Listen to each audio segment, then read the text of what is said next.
त्या आयुष्याने मला ढकललं, लोटत लोटत आणलं. दुसऱ्या आयुष्यापर्यंत मी पोचले, मी थांबले नाही, आयुष्याला फुल स्टॉप दिला नाही. म्हणून मला म्हणायचंय की मी जगले, तुम्ही जगा. काहीही नसताना जर एक बाई जगू शकतं, आम्ही सर्व बाया का जगू शकत नाही? अरे उद्याच्या इंतजार करा, पहाटेचा दिवस उगवतो, हेच मला सांगायचं आहे. आणि माणसापेक्षा बाई शोषित आहे. माझ्या ठिकाणी माणूस असता तर कधीच मरून गेला असता, पण बाईच्या जातीला घडवताना देवानी नक्की ओव्हरटाईम केला असेल असं मला वाटतं.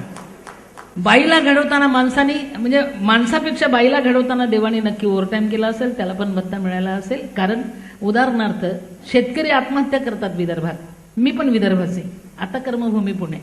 बाया नवरा मरताना पाहतात, जगणे शक्य नाही हे तिला माहिती असतं. म्हणजे मला जगणं शक्य नाही म्हणून नवरा मरतो, पण बायको मरत नाही.